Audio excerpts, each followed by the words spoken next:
তারেক রহমানের বিরুদ্ধে ষড়যন্ত্র, মিথ্যাচার ও অপপ্রচারের প্রতিবাদ এবং মিটফোর্ডে হত্যাকাণ্ডের শাস্তির দাবিতে বিএনপির বিক্ষোভ ও সমাবেশ অনুষ্ঠিত।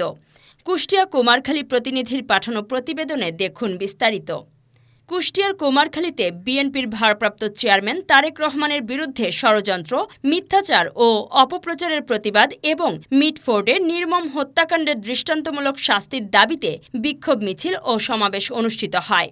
মঙ্গলবার বিকেলে উপজেলা বিএনপির সকল অঙ্গ সংগঠনের আয়োজনে কুমারখালীর হল বাজার থেকে একটি বিক্ষোভ মিছিল বের হয়ে মূল শহর প্রদক্ষিণ শেষে বিএনপির কার্যালয়ের সামনে গিয়ে শেষ হয় এবং সেখানে প্রতিবাদ সভা অনুষ্ঠিত হয়।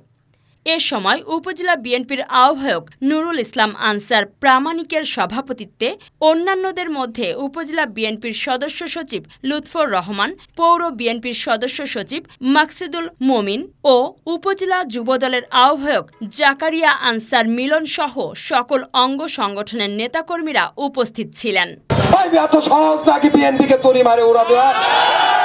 সমস্ত বাংলাদেশে যুবদল, ছাত্রদল, স্বেচ্ছাসেবক দলের স্বেচ্ছা আদর্শে যারা বুকে লালন করে একটি কর্মী জীবিত থাকতে সে আশা কোনোদিন পূরণ হবে না। আর তুমি বাবা 26 বছর বয়সে উপদেষ্টা হয়েছিলে, আবার এখন আসছো একটা দলের প্রধান হয়ে। চুপচাপ থাকো, আমাদের ছেলেবেলে তোমাদের চাইতে ছাত্র দলে অনেক ভালো ভালো জানাশোনা ছেলেবেলে আছে, অনেক জানাশোনা যুব দলের ছেলেবেলে আছে।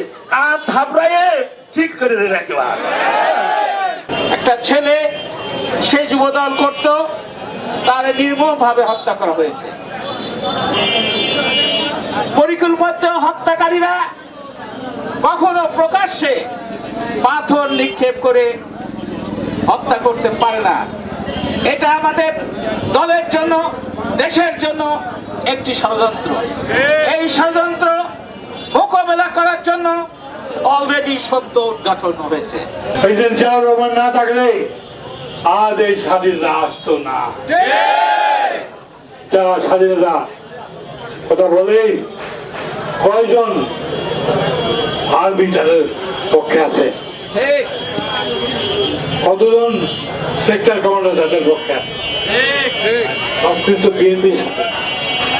আজকে একদলীয় বাসার কায়েম করে শেখ মুজিবুর রহমান বাংলাদেশকে সমস্ত পত্রিকা বন্ধ করে দিয়ে তার ইচ্ছা মতো দল ছিল।